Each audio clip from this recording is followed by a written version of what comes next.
So, what's up sa inyo mga ate at kuya? Ako nga pala si Kuya Len at nagbabalik na naman tayong muli dito sa ARK. Okay? So, mga ate at kuya, kung di nyo po alam, nag-update na po ang ARK. Okay? Medyo maliit lang yung update. Nadagdagan lang po ng bagong class which is yung healer class. Mamaya pag-uusapan natin. Pero may mga iba ring na bago and naayos, no? So gusto ko lang din i-ano sa inyo. Wait lang, tulungan lang natin to. Red ata tong nakuha niyang quest eh. Boss yung nag-spawn. So tulungan lang natin siya patayin. So ayun no mga ating kuya. Check din natin yung mga bagong ginawa nila sa update ngayon. Kasi baka magulat kayo. May mga bago po sa stats, no? Inayos po nila. And also, nakikita nyo, level 969 na po ako, no? Malapit na ako mag-rank up. Para po mag-rank up, kailangan nyo ng 1000 level. Tapos, babalik kayo sa level 1 and mag-rank up po kayo, okay? Pag nag-rank up kayo, lahat po ng shadow na makukuha nyo and weapon is kapares na po sa rank ninyo, okay? So, kaya kailangan ko magpa-rank up para mas maganda yung makuha kong mga loot and shadow. So ngayon mga ate kuya, pag-uusapan muna natin yung mga bagong stats, okay? Kasi may mga nabago po sa stats ngayon. Mamaya natin pag-uusapan yung healer kasi itatry ko din. Ngayon sa stats po mga ate kuya, yung strength po, ganun pa rin naman yung strength pero nakita ko ngayon, no? Papakita ko na lang din sa screen. Nag-i-increase na rin po siya ng shadow damage. Hindi ko alam kung dati nag-i-increase pa rin ba siya ng shadow damage pero alam ko hindi. Alam ko more on physical attack lang yung strength, pang assassin warrior lang talaga to. So yun po, nadagdagan po ng additional, ewan ko kung additional talaga yan pero may shadow damage na yung strength, okay? Next naman sa intelligence mga atit kuya, yung int, napatong po yan pag healer or support po kayo, okay? Kung mapapansin nyo minsan, kapag magtataka kayo bakit maliit yung heal nyo kahit mataas level nyo, baka wala po kayong int, okay? Yung intelligence. Nag-i-scale po yung heal nyo, depende sa int nyo. So, kapag mage or support kayo or healer, dapat yun yung core nyo na stats, yun yung una nyong i-max para mas malakas yung damage or heal nyo. Siyempre, sa mage, yan pa rin yung pinaka-damage nyo, int, no? Sa shadow naman mga atit kuya, sa shadow stats, nabuff ata yung shadow stats ng konti. Alam ko yung stats na nabuff ng konti. Hindi ko matandaan pero alam ko nabuff ng konti talaga yung shadow stats eh. Pero hindi pa rin meta yung shadow as of now. Hindi ko lang alam kung yung mga rank C. Meron na kasi mga rank C eh. Ako pa-rank din ako. Mamaya magpaparank din ako. Sinakto lang sa 969 yung level ko. Nice. Para sa recording, pero mamaya rank din ako. Hindi ko alam kung gaano kalakas yung mga rank C na shadow. Malalaman natin yan pag nagpa-rank C na ako. Pero yun, ang shadow is for shadow damage pa rin. I hope sa future madagdagan yung yung ibang stats ng shadow, hindi lang yung damage, no? Yung HP nila pati yung ultimate, sana mabuff din yun para magkaroon tayo ng kunyari na summoner or necromancer class, no? Sila yung parang main focus for shadow. Then sa vitality, ganun pa rin naman yung vitality pero may na-adjust ata dito. For health pa rin siya, no? And wala namang bagong pinagkaiba ata to sa luma. Parang nagkaroon lang ng adjustment pero hindi ko alam kung anong adjustment yung tinutukoy nila kasi wala sa lags eh. Then sa mana naman mga atet kuya, okay? Ay, sa Agi muna tayo. Sa Agi is yung yung dash tapos movement speed. Nabuff ata to, nagkaroon na ata ng additional movement speed kapag mataas yung Agi nyo. Tapos kapag syempre pag 200 plus yung Agi nyo, meron kayong double jump. Tapos pag max na po, naka-unli dash na kayo. Okay, ganun po kayo may makikita kayo. Mga naka-unli dash kasi max na po yung Agi nila. 1k yung max per stats, no? 1k. Then last naman yung sa mana, ito yung may pinakamalaking pinagbago ngayong update mga tit kuya. Kasi bago mag-update, yung mana is nagana lang sa shadow pag magsasamon kayo or magre-resummon. So, ang nangyayari, doon lang nagana yung mana nyo. Pag nag-i-skill kayo, hindi kailangan ng mana. Ngayon po, pag nag-skill kayo, kailangan na po ng mana, okay? Kaya makikita nyo, nasa 6,000 pataas yung mana ko kasi malakas kumain ng mana yung mga skill ko. And alam nyo naman yung mage, spammer sila ng skill, no? Kaya meron po akong mana. Since nasa topic na rin tayo ng mage mga tit kuya, binago na po yung port skill ng mage, no? Kung di nyo alam, sobrang OP po ng port skill ng mage. Kaya sa mga hindi nakakaalam, sobrang OP talaga. Yung parang Unli siya na ganyan, no? Na parang sobrang layong range na fireball. Masakit po yan, okay? Nakaka-2 hits yan ng mga ka-level ko na monster or mobs. Masakit po yan, kaya ang ganda po niyan, lalo na pag ginamit nyo sa PvP. Ang daya po nan. Tapos meron pang bug. Nagawa ko yung bug nito, pero hindi ko na-record. Yung bug nito is, kada M1 ko, kada ganyan M1 ko, ang nalabas is yung fireball, itong pang fourth skill ko. So para bang yung basic attack ko is yung fourth skill ko. Yun yung bug nung di pa napapatch, okay? Yung di pa nag-update. Na-try ko yun, pero sadit lang, nawawala siya kapag namamatay kayo eh. Pero hindi ko na nagawa.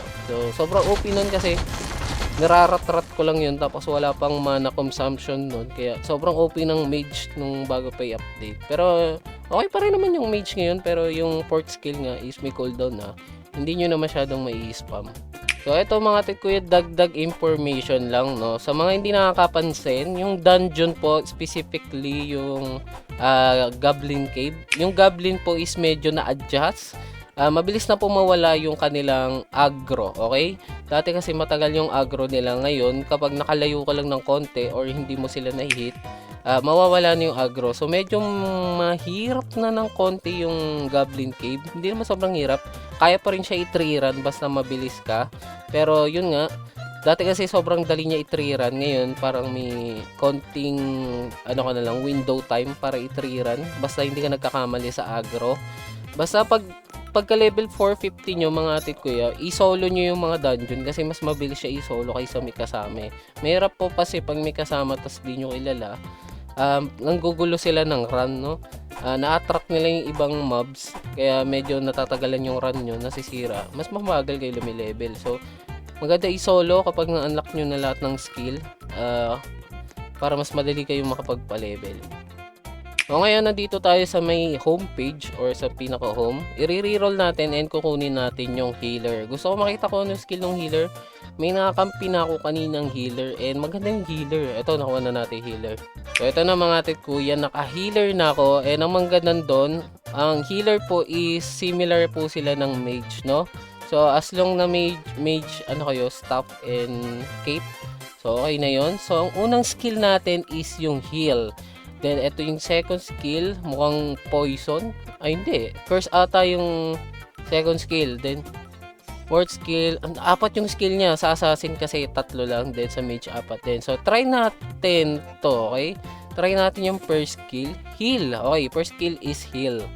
So, alam nyo naman, nag-i-scale po yung heal natin sa ating stats. So, patasin natin yung stats na int, wit, agi, tapos mana para madami tayong so try natin mag-heal ulit.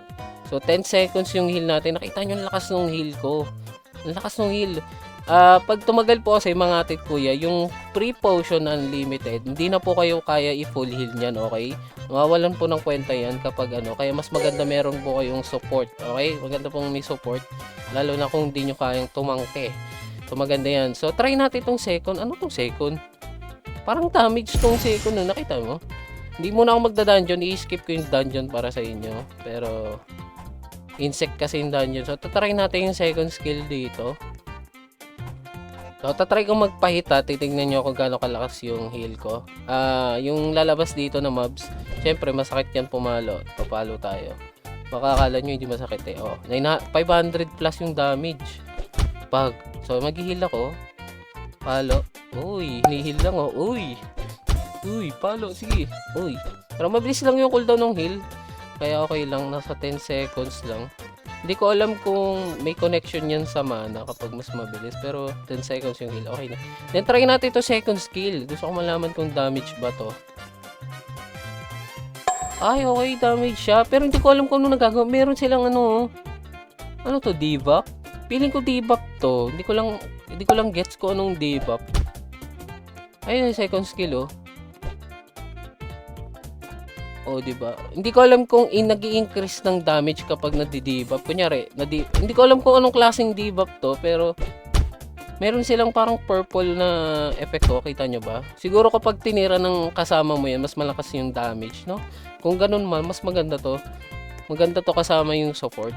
Kasi may heal tapos may debuff. Hindi ko lang sure, hindi ko kasi alam kung ano yung skill talaga nung healer. Then yung pangatlong skill is mushroom. Ano to? Uy, poison ata to. Pero may dot. Nakikita nyo? May damage per second. Diba? May damage per second. Then yung last skill natin is, ano to? Uy, may aura din. Katulad sa ano? Katulad sa mage na max. Tapos, pwede rin ba iba to? Pwede ba iba to? Wala kasing player eh. Teka lang. Walang player. Hindi ko alam kung paano kayo babato yung skill. Bawal naman sa kalaban. Kailangan natin makahanap ng player. Ito, may nakita akong player. Try ko i-heal to. So, dahil ba? Hindi ko alam kung na-heal. Hindi ko alam kung paano siya nagana. Hindi naman nagana. Until die? Anong until die? May nakalagay pala until die. Hindi ko gets kung ano yung skill na to. Until die? May mangyari ba kapag namatay ako? Nga. Oh, namatay ako. Tapos, uy! Revive! Revive pala siya! Revive siya! Ang ganda nung ano, ang ganda nung skill na yun. Revive!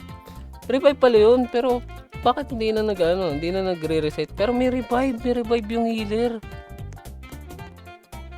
Ang daya nung healer. Meron siyang skill na gento, hindi ko alam kung debuff. Tapos may poison siya na damage per time. Tapos meron siyang revive. Hindi ko alam kung paano siya gaganahin ulit. Pero try natin i-reset ulit. Siguro kailangan niya mamatay ulit. Kasi sa revive ako. So kailangan niyo nga mamatay ulit. Kasi ngayon, meron na akong, kasi nga nag-revive ako. Kailangan ko ulit mamatay. So, bali 2 times, no? May 2 times kang, buhay. Bago ka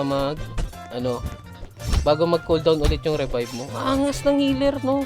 So, yun, no, mga tikuya, nakita nyo naman yung ability ng healer or support sa update ngayon. And masasabi ko maganda siya. Pero hindi ko alam kung ano nagagawa ng second skill. And hindi ko alam kung anong klaseng debuff ba yun or anything. Wala kasi talaga dun sa lag. So, hindi ko masasabi kung anong nagagawa nung second skill ng healer. Pero I hope na sunod na ilabas nila is tanker. Kasi ngayon, kailangan yung kayang mag-aggro ng mga mobs, no? Yung kayang mag-hatak. Siguro pag nilabas yung tank, meron siyang skill na parang aggro na roar para lahat ng mobs is pumunta sa kanya. I hope na may ganun. Kasi maganda magkaroon ng ganun para mas madali yung clear. Sila na lang yung tatangke tapos yung mga mage and assassin yung magbibigay damage, di ba? Ay, one last thing nga pala na bago ngayon, no, mga tikuya. Pag nagre-receive kayo ng quest ngayon sa mga NPC, nakukuha nyo na kagad yung reward agad-agad. Okay? Agad-agad nyo nakukuha. Dati kasi hindi, no? Ngayon nakukuha nyo na agad-agad. Hindi ko alam. Down ata yung Roblox. Hindi naglo-loading yung Roblox ko. Down ba yung Roblox? So, yun lang, no. Lahat naman, mga atit kuya. Wala akong masasabi sa Assassin ngayon kasi hindi ko naman na-try yung Assassin. Actually, na-try ko yung Assassin pero saglit lang. Wala naman ata na bago sa Assassin. Puro mage kasi ako. So, yun lang, no, mga atit kuya. I hope na makapag-grind kayo before the next update kasi madami na pong nagpaparank D, okay? Halos lahat is parank D na and mahirap na pag nahuli kayo, so maganda makapag-grind kaagad kayo. Alam kong medyo boring kasi paulit-ulit yung loop ngayon, pero tandaan nyo 10% pa lang to. What if kung sa susunod na ilabas nila is magkaroon ng dungeon na bago, tapos magkaroon ng dungeon level and sabihin natin another 10% yung ilabas nila. So, di ba, madadagdagan yung ginagrind nyo. Kaya maganda makapag-grind na kayo hanggat kaya nyo pa kasi baka mahuli kayo, okay? So, hanggang dito na lang ako mga tip kuya. Siguro next video makikita nyo rank D na ako or parang C. Kasi bala ko magparang C bago mag next update. Try ko. Pero yun lang, no, mga tip kuya. Ingat kayo palagi and God bless po sa inyo. Bye-bye!